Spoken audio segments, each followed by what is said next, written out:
Episode 4 of Invincible is a bit of a weird one, bruv. And by weird, I mean it's low-key filler. I know, I said the F word, but chill, I'm not saying it's necessarily bad.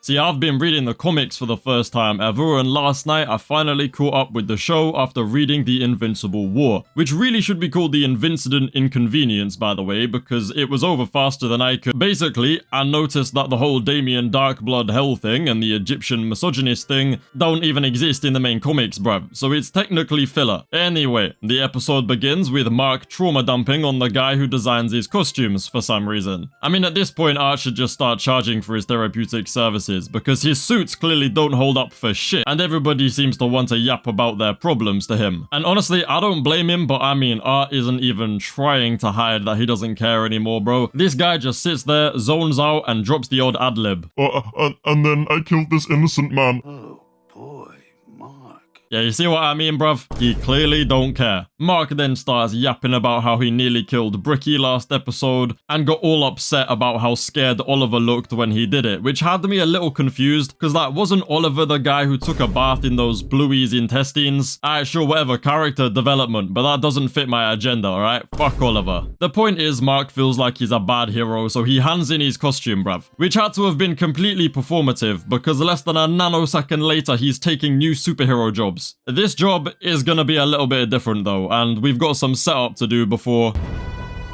actually gets involved. Yeah, today's episode is set in Hell. I don't think this version of Hell is very lore accurate though, bruv, because last I checked, the Bible ain't saying nothing about how advanced nanoparticle technology things are down there. These demon armor things are dope though. In fact, they're so dope that the writers decided 30% of the fucking episode was gonna be about why Technorg over here uses his nanite helmet to aura farm, but more on that later. Alright, so the demons are about to face off. Hey yo! Female heat blast kinda bad though. Now this very orange gal is called Volcanica, which is a dope name, but damn she's orange. I'm talking like Heinz tomato soup kinda orange. If I put that in ChatGPT and said make her more orange, I think my PC would Anyway, her entrance was cool at first, but then she started begging it, bro. Her intro speech just kept on going. Like, in the future, I'd recommend a more, like, Leon Kennedy type approach, bruv, where you just say something along the lines of, I guess I'll see you in hell.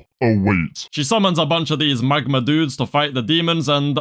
wait, we have actual moving frames. What the hell, bruv? Nah, animating a filler episode better than the rest of the season is crazy work, not gonna lie. They even got impact frames, bruv. I mean, it's definitely not Avatar or Ben 10, but I'll take it. And this whole silhouette thing is pretty dope too, I like it. Alright, so basically Volcanica lets them get some pity hits in before she locks in and slams her hot-ass fingers right into Damien's chest. But then Big D locks in and chefs up her hand, bruv. Apparently, Damien and his sis been watching Peak on the side though, because before Timu Heat Blast could even finish her speech, they were jumping her ass like how Yuji and Nanami were doing Mahito, and I was so there for it. Volcano Bitch uses the power of impact frames again to absolutely delete the NPCs no diff before locking in against the duo, and oh my god, bro. How did we go from Ben 10 level combat to this straight up Game of Thrones brutality? She jammed a whole ass fist into her mouth and melted her head from the inside. I don't even have a joke to make about that, bruv. That was sick. Putting up a performance like that and then saying you're going to take Satan's literal job is insane. Like, I can't even hate. Now, Big D piles up what's left of the still living dismembered corpses into a bag that he apparently just pulled out of his ass and went back to Satan. Yes, this little old dude with actual coherent speech is Satan. Satan agrees to restore the fallen demon so that they can try again, but Damien says, nah, bruv, that ain't gonna work. And Big D's solution is to straight up summon Maharaga, bruv. So he draws a big ass mystical magical circle thing on the floor like he wants to try bring his mum back to life or something. But what Big D's actually trying to summon here is Omni-Man, using his blood from the Guardians of the Globe crime scene. But what does he get instead?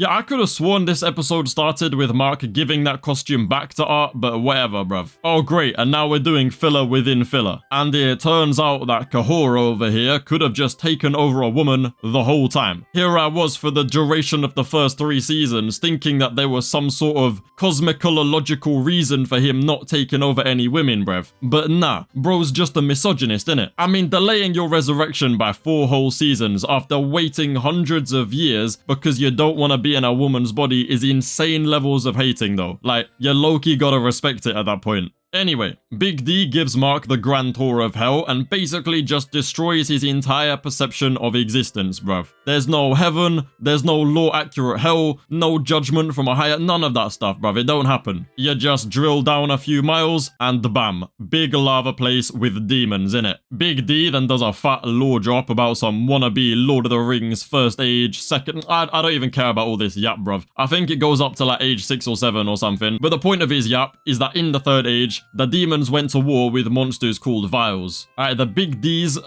Nah, I shouldn't say that. The demons subdued the vial by trapping them in a pit of eternal torture, which Mark kinda thinks, you know, sounds a bit messed up, but that's just how things seem to run here, innit? Apparently, Heat Blast wants to free the Freakazoid vials and use them to wipe out the surface world and reign over it. But I gotta be honest with you guys, yeah, I hate plans like this. Alright, the bad guy doesn't like the humans, so they wanna wipe them out and then become the undisputed ruler of what's left. It's one of them things where like the journey to get there is way more enjoyable than the actual end result, bruv. Because realistically, if it all went her way, then what? You rule over a 24,000 mile hunk of fuck all. Good for you. There's only so much Tetris one can play before they want to claw their own brains out, bruv. You're just gonna get bored. That's why humans low-key aren't that bad sometimes, you know? Like, we have Fortnite and anime and TikTok and 8-ball pool and burgers. It's dope, bruv. Anyway, after Mark clocks that he probably ain't gonna be leaving until this all gets settled up, he agrees to help retrieve Satan's magical fire crown thing to restore his powers.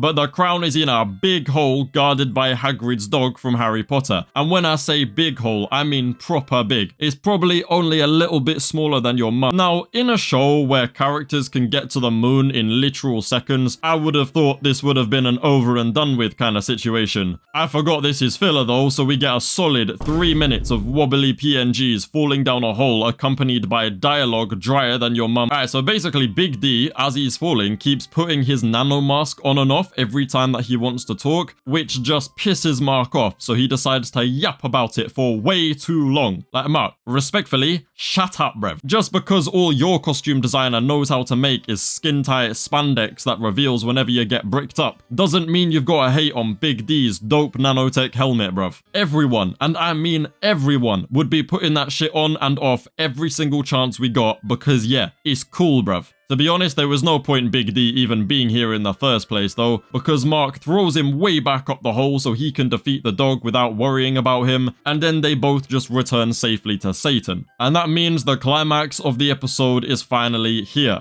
Big Dad Bod Satan arrives with his troops to face off against female Heat Blast. And now Big D even has a special axe that was passed down to him by his sister, which like totally means something to us because there was definitely so much setup to make this a meaningful and impactful moment. Yup. Kick hideous bitch's ass. I don't know, bro, she kinda hot. As far as Invincible fight animation goes, this is definitely above average. I mean, hell, some moments even look good, bruv, like when Big D started spinning his big axe thing around. But I low-key think the animators got kinda confused and thought impact frames meant good animation, because they were spamming that shit like it's One Piece or something, bruv. Well anyway, Heat Blast cooks all of their asses, and not gonna lie, at this point she definitely deserves to take Satan's title. Nowhere, and I mean nowhere in the Bible did it say anything about Satan being such a fucking jobber, bruv. And because of how much of a bum Satan is, Mark clocks that Big D and everyone else were about to lose, which obviously meant everyone on Earth would die, so he needed to lock in and one bang the bitch's head off. Bro then just immediately starts inhaling copium, but this time, I'm with you, Mark. It's fine, she was just evil and needed to go, alright? Because this is a comic series though, her being evil instead of an innocent civilian obviously meant she wasn't dead. So after a few more head pops, she simply slipped away into the lava so that the writers would have something to fall back on should they ever need to make more filler episodes in the future. With this episode now concluding and nothing meaningful being achieved at all, Mark is finally sent back down to the surface where Eve and...